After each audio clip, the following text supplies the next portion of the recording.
Well, this is not normal for October. Typically, we get on average about a ½ inch of rain. And this is what we're looking at, the potential. This takes us through Sunday morning early, about another inch of rain in Phoenix to an inch and a half possible in some spots of the valley. It really depends on where you are and where things set up. For example, this morning it was central Phoenix and the west side, Glendale, Laveen area, about an inch plus.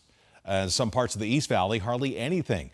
There's Glendale's 1.18, Cave Creek about 3/4 of an inch, Peoria just shy of a ½ inch. And compare that to our normal October rain, 0.56. So we've already doubled up on that in some spots of the valley, and we are not done yet by any stretch of the imagination. Here's that look at that map with the green, the flood watch in effect for just about the entire state of Arizona. And for the valley specifically, that has been extended now all the way through Sunday because of the long duration, a prolonged period of precipitation for our state. And you can see this train of rain extending all the way down Colorado River and into Southern California and northern Baja California.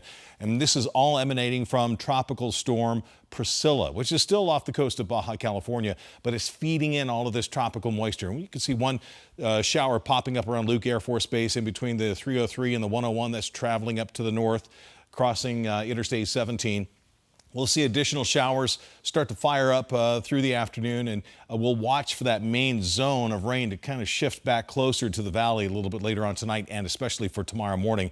The moderate rain that you see in the yellow here passing by Flagstaff and Sedona is now moving up into the Navajo Nation. So folks in northeastern Arizona getting all of this widespread rain. Flash flood warning along State Route 87 here well above the rim. About 1/3 of an inch of rain to Sky Harbor. This is the 24-hour rain report as of this morning. And again, that compares with about a ½ inch for the entire month on average, making that tropical connection with that moisture from Mexico moving in. A soggy Saturday, at least to start the day. We're looking at still the potential for the heaviest rain in the morning hours.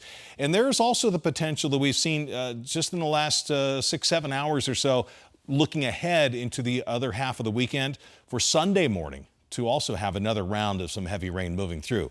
Keep you posted on that. Lingering rain will keep that chance of showers in the forecast through Tuesday of next week. In fact, 80% on Saturday.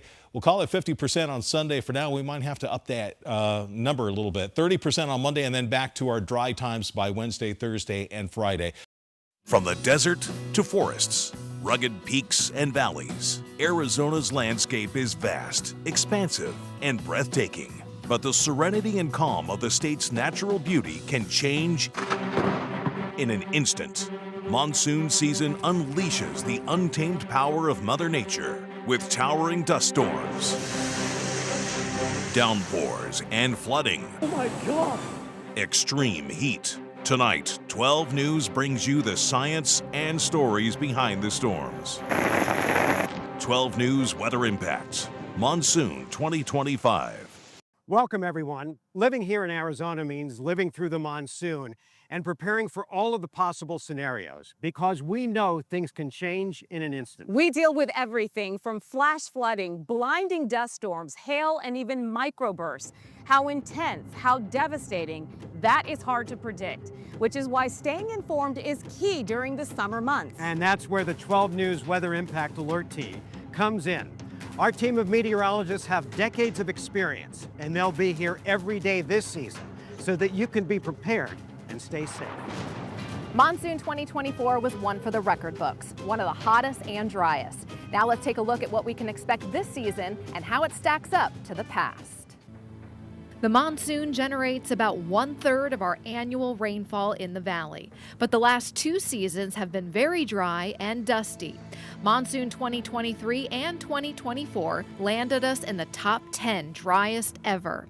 It was also the first time we had under 1 inch of rain for 2 consecutive monsoon seasons. But as we know, one season can vary greatly to the next. And this year, we have a 40 to 50% chance to see above average precipitation. The reason? Our soil moisture content is below average after coming off of a dry winter and spring. These dry conditions will allow the heat to build substantially during the early weeks of the monsoon. As the high heat builds, the thermal low over the Baja Peninsula will strengthen, and this will usher in more atmospheric moisture and humidity so our summer storms can thrive. Whether it's a wet or dry monsoon, notable weather can happen at any time. Here's a look back to a few in recent years. 2024 was more of a non-soon, but August 22nd was a day to remember.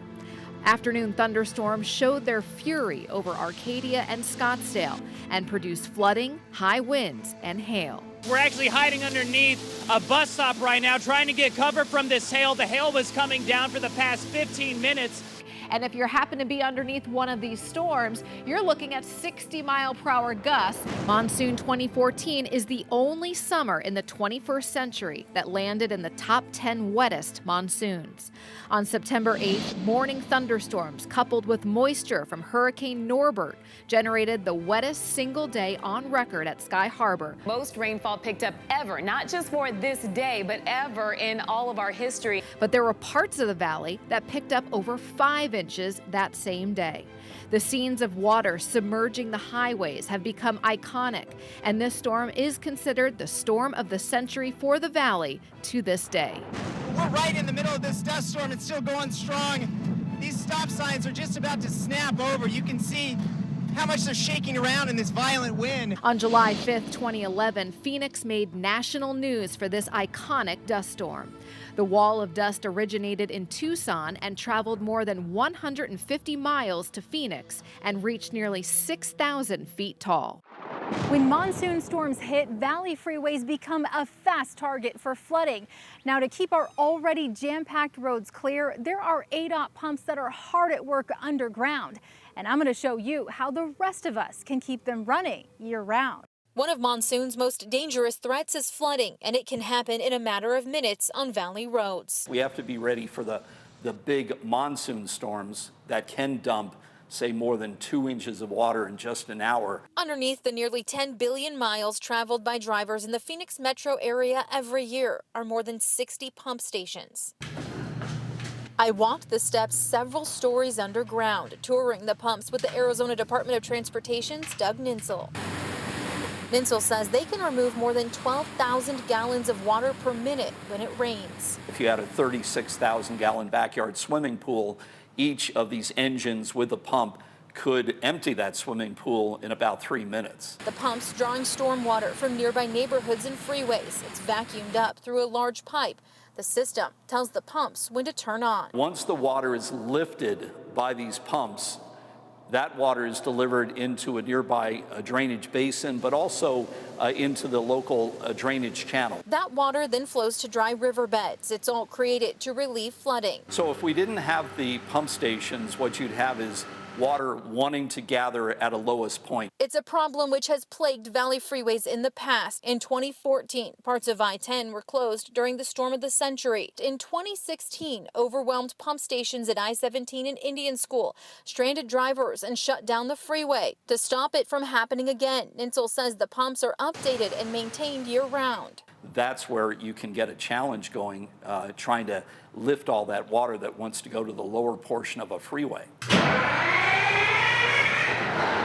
Technicians are on call 24 hours a day in case something goes wrong in the more than 150 engines, equivalent to a fleet of 150 cars. Our technicians have to be ready to respond, to get here, figure out, is there a problem with that one engine, or do we have to start other engines? And ADOT says Arizonans can also keep everything working at top speeds by not littering on freeways. That litter that gathers in our wet well, it can wind up blocking the drainage grates that are in the facility. It winds up affecting the overall flow. Ninsel says the trash can even affect the engine sensors, a valley-wide effort to keep freeways open when the skies do the same. The last 2 monsoons have been more of a heat headliner than storm maker for the valley. And those towering temps, well, they're causing a cactus collapse. And new research shows that since 2021, saguaros have seen a 7% decline. If they keep up that pace, researchers say the plants won't be able to sustain themselves. My whole family is Just heartbroken. One It shook the whole house when it fell. after another, I saw it leaning and I just saw it just like smash into it. after another. Isn't that just terrible? So it's one of our saguaros, and we've really been seeing a lot of saguaros dying throughout the last few years. This fallen giant lies in Scottsdale's McDowell-Sonoran Preserve. Spanning 30,580 acres, it's the largest urban preserve in the country. Those who work to protect it are seeing it suffer. We manage those trails ourselves, and we go out, and this past year, I think we probably had to chainsaw about 6 to 8 saguaros. So they don't always choose to fall over into the open space. They'll fall over on our trails. And these are saguaros that aren't just like the smaller ones that, are just starting off and everything. These are like our heritage, our historical saguaros that are in the hundreds of years old. We're the only desert that they grow in. So that's even another thing that's so heartbreaking, is like, that's our signature plant. That saguaro is likely the next to go. Valley temperatures have been above average every single summer since 1968, with summer 2024 coming in as the record hottest. It was the first summer ever with all triple digits and a record-setting 70 days at 110 degrees and hotter. We also had a record 39 mornings with lows of 90 degrees and up. And monsoon 2024 ranked in the top 10 driest. Because we're not having cooler evenings during the summertime, the saguaros aren't able to transpire. So transpiration is the exchange of gases. So they release oxygen, take in CO2. But when it's so stifling hot, they can't do the gas exchange. Their pores can't open. And so essentially, it leads to where those gases stay trapped and they get super, super mushy. It's decomposing and then it's falling over. What about wildfires? Oh, so that's even worse. When a wildfire comes through, even if it's a small amount of acreage and it gets under control, the saguaros will never come back. The spines on the saguaro kind of act as kindling too, so the fire will go up and over them and burn it on both sides. Do you think these toppled saguaros are going to be a trend that we keep seeing? Possibly, if the trend still remains the same of not enough rain, specifically monsoons, and increased heat as well. What are some of the other plants you've noticed stressed out? All of them. Definitely the buckhorn cholla has definitely taken a hit because a lot of animals also get their hydration through eating other plants. So they have been gnawing on the buckhorn cholla. The creosote shrub, which is one of the hardiest plants we have out here, has also taken a hit. So they love to lose their leaves when it gets too hot. So we may see a lot of creosote shrubs without leaves this summer, which actually provides the summer rain smell that we get. What can we do, if anything, to help protect these vulnerable plants? It's hard because we want to do so much, but it's up to Mother Nature. I would just say try to enjoy the outdoor spaces you have as much as you can. Still ahead, it only takes a few inches of water to change everything. Find out how rescue crews train to keep you safe during unexpected floods. 12 Plus is the streaming home of 12 News. It's the place to go for weather impact coverage, extended forecast, and life-saving tips during the monsoon. Download the 12 Plus streaming app on your TV and watch for free. Hi, my name is Chuck Donald, Weather Watcher. Probably my favorite monsoonal picture is simple scene of saguaro at the top of a hill. It took me a while to get to that spot, but there were some great elements that all came together with great theater, dramatic clouds of the monsoon, and that left a great lasting memory as well as a pretty good picture.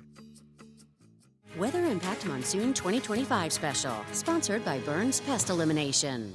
When weather changes in Arizona, you feel the impact. So we'll tell you when to be on alert with 12 News Weather Impact. By knowing when severe weather and extreme temperatures will strike with our up-to-date forecast. You'll be prepared on Weather Impact Alert Days. 12 News has the most trusted team of meteorologists in Arizona, dedicated to keeping you safe. 12 News Weather Impact, all day, every day. And always on the 12 News Plus app.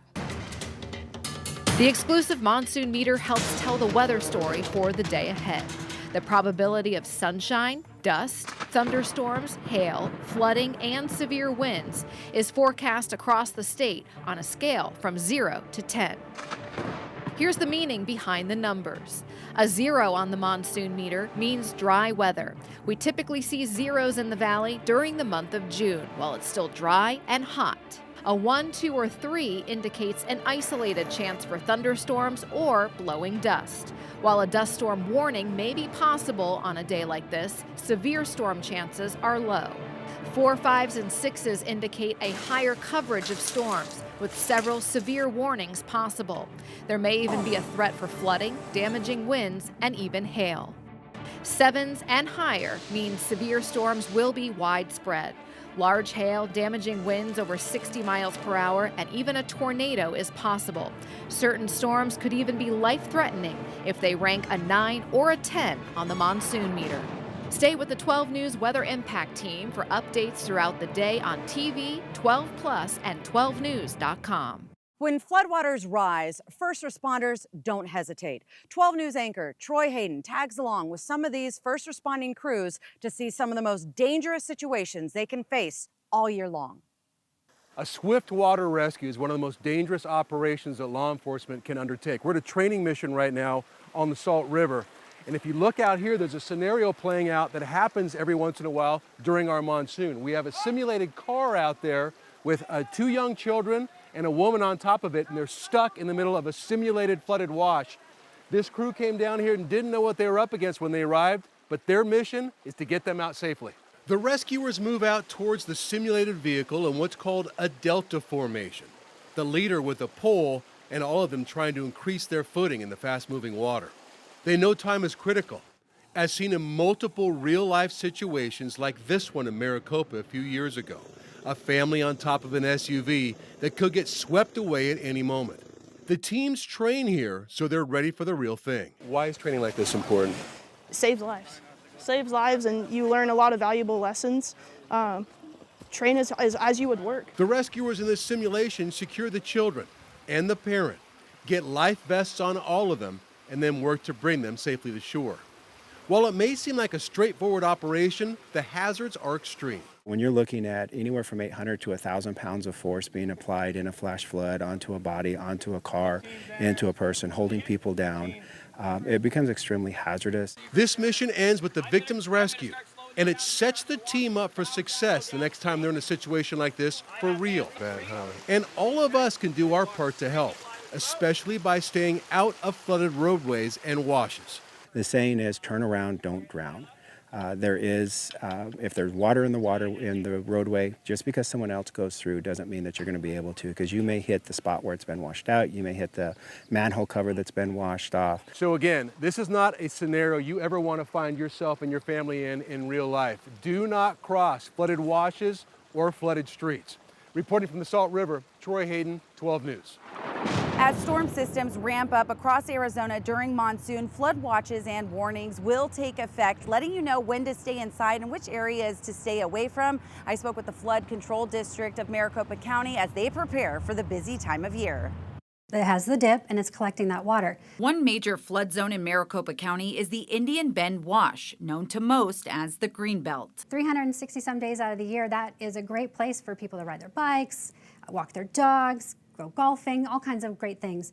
But it's actually a flood control structure. Lisa Blyler with the Flood Control District says it's here in the control center where they monitor all weather activity. And it allows us to prepare, have crews in place to do cleanup if necessary, flood fighting if necessary. Even doing a complete mock training exercise each June to ensure the county is ready in an emergency. We're 24/7, always ready to help and make sure that the roads stay clear of floods. Crews and you at home can search the site to track more than 400 rain gauges and stream sensors across the county. Click on that map and find out. You can zoom in and see in your neighborhood. You might be surprised, they probably have one pretty close to you. That ultimately send alerts to the Flood Control District so they can then communicate to the impacted city to take action. Those are the areas where we're going to have barricades put up, whether it's us or one of the local municipalities, and make sure that you're not driving through that. Not driving through, the most important piece of advice Blyler reiterates.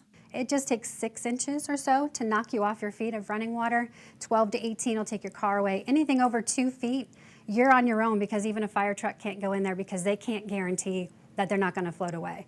Rachel Cole, 12 News.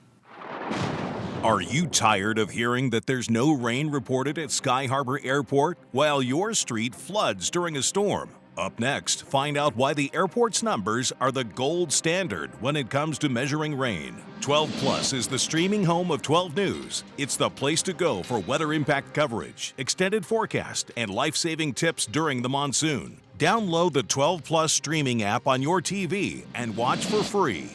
Hi, I'm 12 News weather watcher Marilee from Gilbert, and my favorite monsoon picture is, of course, of Tinker braving the monsoon season, sitting on my back wall, watching the weather come in.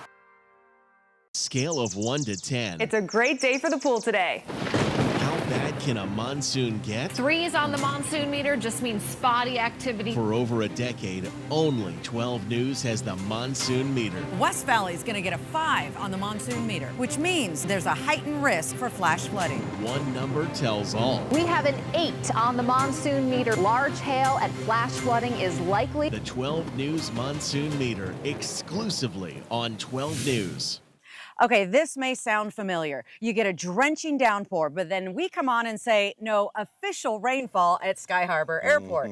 Why is the airport the one and only official rain report for the entire valley? There actually is a good reason for that, but there are also plenty of other reports that we will bring you during the monsoon. Then we'll bring it right down to your neighborhood.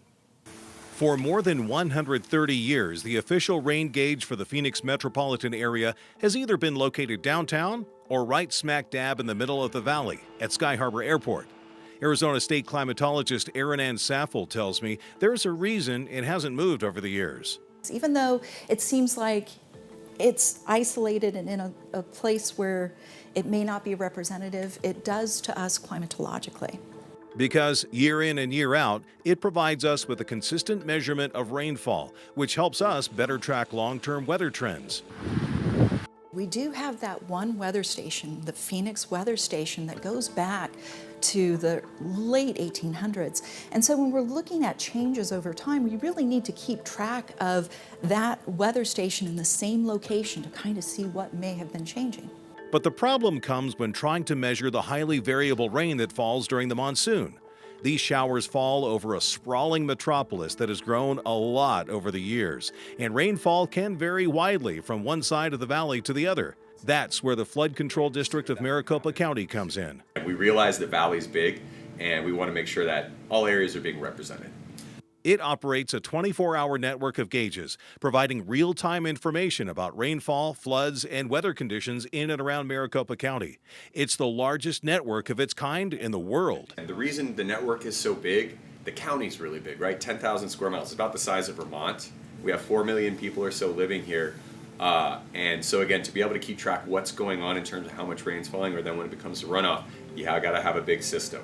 During the monsoon, an isolated storm may be dumping on this rain gauge here in Scottsdale, filling up the Indian Bend Wash nearby. But just a few miles away at this rain gauge here in Tempe, there may be barely just enough rain to measure.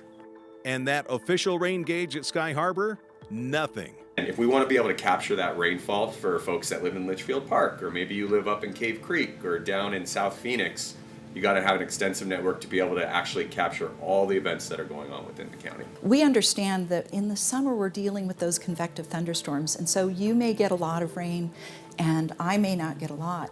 What we look at is overall what's happening across the state, and so we have a lot of different ways to look at that. You'll hear terms like average temperature or normal rainfall during the course of our weather forecast.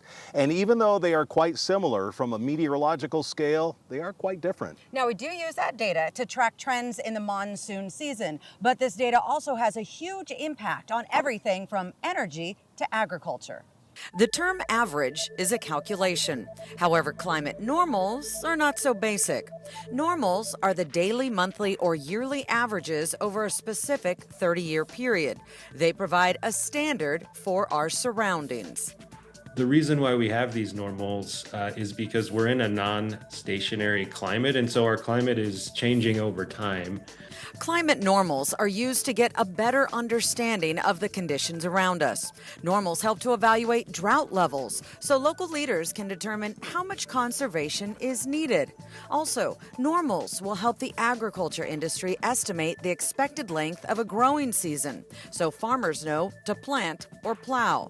And in the energy sector, they're actually hoping for a more recent normal period than the current 30-year span. They're pushing for a 5-year baseline.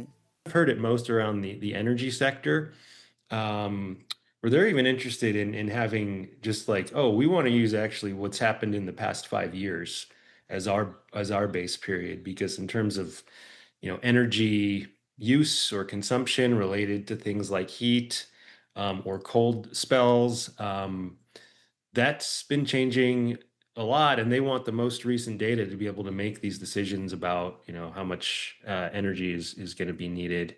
When it comes to the norms of a monsoon season here in Arizona, well, it's a little trickier. One big storm could easily skew the bell curve of that mathematical equation.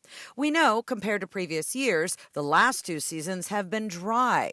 Overall, based on the norms, Phoenix is seeing less rainfall during our core monsoon months to the tune of roughly 1/10 of an inch. That seems relatively small, but then when you add that up over the season, it's showing a drier monsoon pattern overall. And of course, there's still a lot of variability there. Like you said, there's been some really, really dry monsoon years in the past few years, but also some very wet years. But what that tells me is that the drier years are probably more frequent than those really wet years that we're seeing. New normals are released every 10 years. Right now, our norms are based on the years spanning from 1991 to 2020. The newest set of normals will be released in May of 2031. Still ahead, triple-digit weather is here, and those temperatures can turn life-threatening in seconds in a locked car. We'll explain how the heat gets trapped and how to stay safe. 12 Plus is the streaming home of 12 News. It's the place to go for weather impact coverage, extended forecast, and life-saving tips during the monsoon. Download the 12 Plus streaming app on your TV and watch for free. Curtis Eckert. I loved seeing the pictures and thought I had something to contribute, and I started sending them in. I look for things that are close by that may provide a good picture. I looked up to the north and saw a huge downshaft of rain, and the lightning just happened to be right there in the middle of it to light it up. So I end up taking, probably 500 shots to get the one shot that has the lightning in it. Weather Impact Monsoon 2025 special, sponsored by Burns Pest Elimination. Mark Zebel, and the weather watcher stuff, I enjoy watching and looking at some of the other people's photos. If the monsoons move in, I try to get out there before they hit. We just happened to have been driving back from the Big Lake area on a drive, and the sun was getting ready to set, and it illuminated that cloud, and I was just amazed at the colors that came out of it. I've never seen it so bright looking like that. So I snapped a couple pictures of it, and when I got them back, I looked at them and I said, man, that's really nice. I like that. Every year, especially in the summer months, we hear awful stories about children and pets getting locked in hot cars. And the temperature inside of those cars, well, they can easily become life-threatening even when it's not summer. Meteorologist Chris Dunn explains why it gets so much hotter inside your car and what you can do to keep your family safe. The only parked car that's safe to be in is a virtual one. So I'll stay locked in here to explain how, if this were real, it would be a death trap. Your car has its own greenhouse effect going on. The sun emits visible light in the form of short wavelengths. These go through the glass and get absorbed by your car's interior, heating it all up, which then warms the air in the car. Now, your car's interior emits long-wave radiation. These wavelengths cannot pass through windows, so it gets trapped inside and accelerates the warming. Take a sunny 85-degree day, for example. In just 15 minutes, the inside of your car can reach over 100 degrees. And in a total of 30 minutes, it's nearly 120 degrees inside. Now, if it's 100 degrees outside, which is typical Phoenix, it'll reach nearly 120 degrees in this car in half the time. But it doesn't have to get as hot as you may think outside for it to be life-threatening in here. Most child hot car deaths happen at temperatures below 100 degrees. Say you escape the Phoenix heat and take the family on a road trip to the cool pines of Flagstaff. Even Flagstaff, at a beautiful 66 degrees, let's say, windows up, car parked outside in the sun, in just a half hour, it's 100 degrees inside. Never leave a child or animal in a parked car, not even for a minute. Open the back door every time you park, or put something you need back there to remind you to double check. Keep your car locked, even if it's in the garage. Kids can get themselves locked in, but may not be able to get back out. Teach them to honk the horn if they get stuck inside. If you're out and you see a child or an animal in a locked parked car, don't wait. Immediately call 911 and they'll give you instructions. If the child or animal seems unresponsive, get them out by any means possible. These are just some things you can do to help prevent hot car deaths. Remember to look before you lock. In no time at all, the Heat Respite Center at Central and Jackson will be busy. A family room built to comfort kids, water stacked everywhere, and air conditioning. 24 hours a day, every day. The city's heat plan is in effect. Each life lost is a tragedy, especially because it is likely preventable. The state's team of heat officials, experts, and coordinators is watching the forecast every day, sometimes a week out. That allows us a little bit of ability to do planning and be able to see if there's any communications or any awareness that we need to spread. So it's something that we monitor very closely. And it seems to be working. At least last year it did. 602 people died of heat-related causes in Arizona last year, but that's actually down from the year before. Last year, looking at our heat-related deaths, it was the first year in 10 years that we've had a decline year over year. Shelters, water stations, cooling centers like this, they've all helped. Thousands of people used the respite centers last year, and still not enough. We also need boots on the ground. We know that word of mouth is a really important mechanism for communicating information to some of our most impacted populations. And all of it is expensive. We have regular executive meetings to just monitor federal funding in general and to see those impacts that may be happening. And right now, federal money is getting cut. It's an unknown territory right now. Unknown because some of the money that funds the heat-related activities in Arizona is not permanent. It's grants, one-time funding, short-term funding. The county has money from the American Recovery Act, but not for long. That funding will extend through this summer. However, it is not available following that. So we are working with our partners, working with the county, the state, to ensure that we have funding for this moving forward. We are expecting more and more cuts over future years, and the city's trying to be as nimble and strategic as possible because we know people are counting on us. Because higher temperatures are only getting higher. William Pitts, 12 News.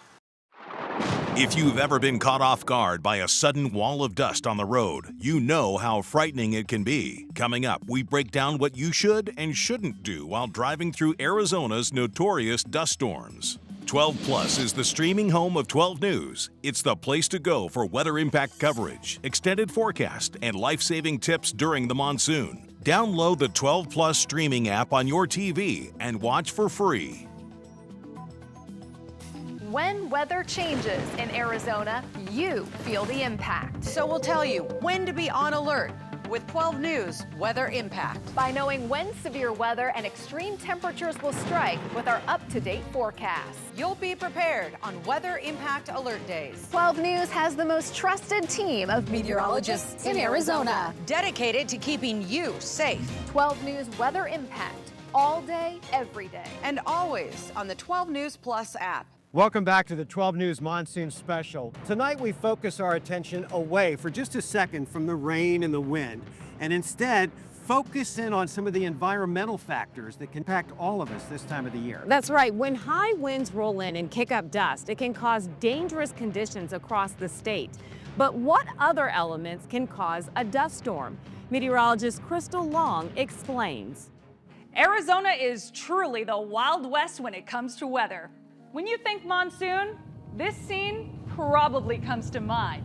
From blue to brown in a snap of a finger. Just look at all of this dust. Visibility can drop to nothing in just seconds. Driving in this is extremely dangerous and can be a death trap. But before the scene gets to this, here's what has to happen. A thunderstorm is triggered. Air sucked up into the storm has to be strong enough to keep the rain in the air so it can evaporate and cool down. Once it chills, it gets heavier and drops like a rock. The downward rush of wind slams the surface and sprawls out in all directions, forming a gust front. It's kind of like a mini cold front, racing away from the rain and scooping up sand and dirt along the way. The most daunting dust storms in Arizona have been known to stretch wider than 100 miles and reach heights of up to nearly 10,000 feet. That's about 7 times the height of the Empire State Building. This intimidating wall of dust can move up to 60 miles an hour. The stretch between Tucson and Phoenix is the hot spot for dust storms. Most travel less than 100 miles, but get this. The record distance a dust storm has traveled in Arizona is 303 miles. We watched this monster dart through the desert in late July of 2016. Many times they're unexpected and come out of nowhere. Monsoon storms producing giant walls of dust. It's a perfect combination, causing one of the most dangerous weather events for Arizona drivers. Now we show you what you should and should not do if you get caught in one.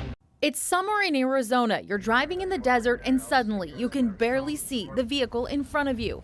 A huge wall of dust stretching miles long and several thousand feet high has hit the valley. When your visibility starts to lessen and lessen, it's just not safe to be out there. Really important because dust storms is what happens here the most. Maria Wojcik, driving NBA CEO, teaches Arizona drivers how to make it out of dust storms safely. This roadway's not good.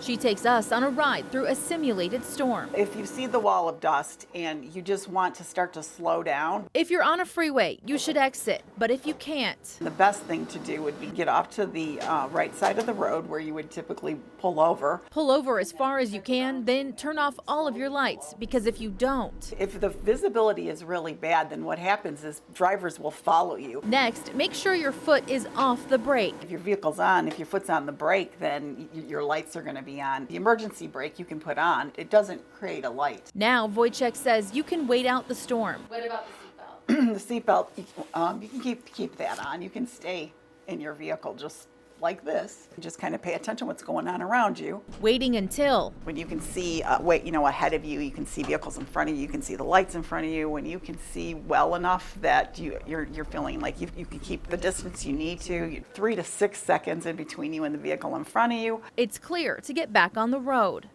For a safe commute, to get you going from A to B, stay with 12 News for all of your weather and traffic conditions by the minute. You can also download the AZ 511 app on your phone. There are great road alerts right there. As many Arizonans know, our thunderstorms can pack a powerful punch. Meteorologist Lindsay Riley explains the different kind of severe weather we can see during the summer. Monsoon storms can whip up in a flash, but when it comes to storm damage, straight-line winds are the most common. Most thunderstorm winds that cause damage at the ground result from an outflow generated by a thunderstorm downdraft.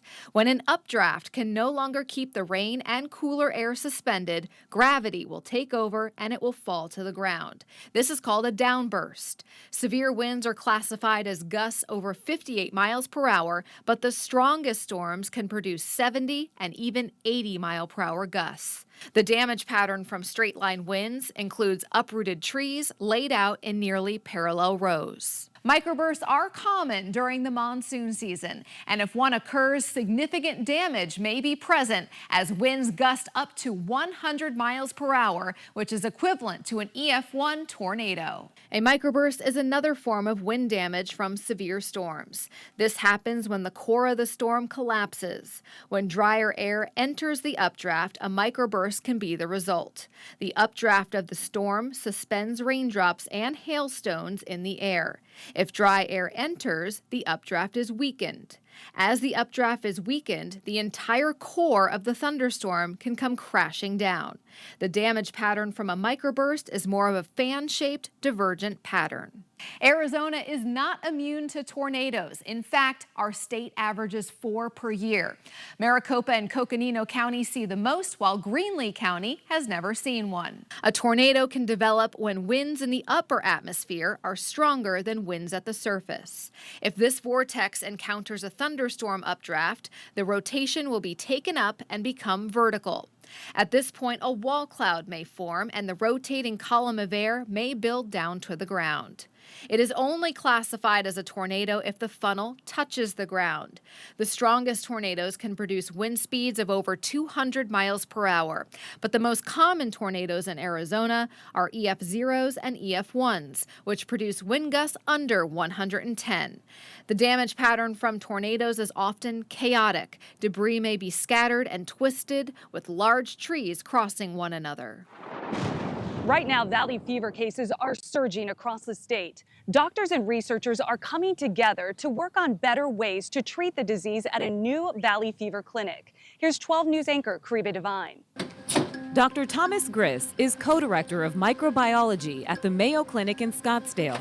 He's been studying valley fever for over 15 years. Yeah, it's something about the soil and the climate that it is in this area, and we're still not 100% sure where it exists in the environment, but certainly we know that it thrives here, and all you need to do is have lungs and breathe. Valley fever is caused by a fungus called coccidioides that lives in our desert soil. It's too small to see, but can be easily inhaled when soil becomes airborne. And once inside the lungs, the fungus can cause infection. The symptoms are similar to a bad cold, but for some, it can be severe. You couldn't tell it by now, but I lost a lot of weight, probably 30 or 40 pounds in less than a month period. 6 years ago, 54-year-old Chris Sams was active and working as a district manager for a bicycle company. So we were always riding our bikes. I think I was riding my bike outside 100, 150 miles a week. So I was always outside, or I was watching the dust storms. Today, Chris is one of Mayo's most severe cases of valley fever, and there is no cure. I have problems walking, brain fog, and then I don't know if it's from the valley fever, but I've spent a number of trips. I've lost how many times I've been in the hospital. So it's a tough go at it. Dr. Marie Grill is Chris's doctor. Unfortunately, for less than 5% of the population, the infection can spread outside of the lung and can go elsewhere in the body. And when they're spread to the brain, that can cause meningitis and a number of complications related to that meningitis. It can be very severe. Every 2 weeks, Chris comes in for an intensive treatment to target the fungus that has spread to his brain. And so this is what we call intrathecal administration of a medication. And like Chris said, it means introducing the medication directly into the central nervous system. Using a needle, antifungal drugs are injected directly into Chris's brain through a reservoir implanted underneath his skull. Chris's complex case of valley fever is one of many being treated at Mayo's new Valley Fever Clinic, where doctors and researchers are collaborating. So most of this, in the first point of contact in an urgent care setting, people aren't even being tested. And part of the reason they're not tested is because the results take a couple days to come back. Dr. Griss, along with researchers from ASU, are focused on improving testing. They've invented the world's first rapid blood test for valley fever. So this is our prototype valley fever serologic test. So as you can see, it looks like the rapid test that we would see during COVID times. We just put a little drop of the specimen there, and then put 3 drops of buffer on. Oh, this really is like the COVID test. And then we just wait 10 minutes, but that's till the final result is complete. We'll see in just a few seconds the sample will start running across the membrane, and usually we can see a result starting to show up pretty early. And in a medical setting, I mean, this would be great because a doctor would be able to prescribe medicine right away. Right, right. Or tell the patient why they don't need the antibiotic that they think they need, because most people recover without treatment. The blue line is our control line. That'll turn pink when we see that the fluid has passed over. Oh. The T is the test line, and you can see it starting to appear. Oh. And so this is the one that would tell you that you have antibodies against the fungus. It's kind of fun. You can see it like right before your eyes. But for Chris, valley fever has been life-altering. He credits his wife and daughter for supporting him and the doctors at Mayo for helping him get his life back. Chris has been incredibly tenacious, incredibly strong, patient, and always kind through the whole process. Although I think many, having had such a difficult situation, wouldn't necessarily have. I think awareness is the biggest thing, since Maricopa County is the #1 county for cases nationwide. Don't just sweep it under the rug. speak about it, talk about it. The monsoon is so ingrained in Arizona's culture, it's even inspiring our beverages. Up next, find out how Phoenix Beer Company's Monsoon IPA became a top seller and its creative nod to nature. 12 Plus is the streaming home of 12 News. It's the place to go for weather impact coverage, extended forecast, and life-saving tips during the monsoon. Download the 12 Plus streaming app on your TV and watch for free. Hi, I'm weather watcher Michael Marcinko, and my favorite photograph was in the Sonoran Preserve with a Technicolor sunset with the most coolest colors and vibrant skies you've ever seen. When weather changes in Arizona, you feel the impact. So we'll tell you when to be on alert with 12 News Weather Impact. By knowing when severe weather and extreme temperatures will strike with our up-to-date forecast. You'll be prepared on Weather Impact Alert Days. 12 News has the most trusted team of meteorologists in Arizona, dedicated to keeping you safe. 12 News Weather Impact, all day, every day. And always on the 12 News Plus app. Scale of 1 to 10. It's a great day for the pool today. How bad can a monsoon get? 3s on the monsoon meter just means spotty activity. For over a decade, only 12 News has the monsoon meter. West Valley is going to get a 5 on the monsoon meter, which means there's a heightened risk for flash flooding. One number tells all. We have an 8 on the monsoon meter. Large hail and flash flooding is likely. The 12 News monsoon meter, exclusively on 12 News. Every year, people want to know what the monsoon is going to be like. Well, now you can bet on it, or at least make your own predictions. 12 News journalist William Pitts explains the University of Arizona's fantasy monsoon game. If you've ever thought, I could predict the weather better than those guys on TV or those guys at the airport, well, now's your chance. It's fantasy draft time. Here are your players. And this is game day. Yeah, we just wanted to have fun, really, with the monsoon. Zach Guido is one of the scientists at U of A who runs the fantasy monsoon game. I think it's one of the seasons that everybody sort of rallies around. Here's how the game works. You just make predictions about the monsoon, how much rain there will be for each month of the monsoon, starting with July. And you make them for 5 locations in Arizona, New Mexico, and Texas. If rainfall is around average, they'll get certain points. But if they forecast, let's say, a really wet summer, a really wet July like it was in a few years ago, then they'll get more points. And the more off the wall your predictions are, like a foot of rain in June, the more points you'll get if it somehow happens. And yes, Zach plays too. A lot of his scientist friends do. Because just because they're experts doesn't mean they're going to win. I think the monsoon is pretty humbling if you study the weather or the climate. It is really difficult to forecast. We actually thought we were going to tap into only the sort of weather enthusiasts, because there's quite a big community here in Arizona and New Mexico. People who have their own weather stations in their backyard and monitor the rain and their rain gauges in the back of their house. Zach says about 300 to 400 people play the game every year. So if you think weather forecasting is so easy, here's your chance. You have to sign up and make your predictions by July 1st. William Pitts, 12 News. When monsoon storms hit the valley, they take over life in the desert. All right, but a different monsoon is taking the craft beer industry by storm. Phoenix Beer Company, with its roots right here in the Valley of the Sun, took a cue from Mother Nature to craft a new brew. So Monsoon was intentionally thin malt body, very simple in that respect. A little bit higher alcohol because it is West Coast after all, but all the emphasis is the hops. So Mosaic and Simcoe hops, very aroma forward, very flavorful. Since 2019, Phoenix Beer Company has produced more than 1,500 barrels of Monsoon. That's about 48,000 gallons. Now in beer drinking terms, that's over 500,000 cans of suds. Everything from the flavor of the IPA to the design of the can is inspired by our meteorological monsoon. One side dark purple and stormy, complete with lightning bolts, and the other side with a colorful sunset over the iconic downtown Phoenix skyline. Monsoon IPA has even taken top honors from Arizona Craft Brewers Guild.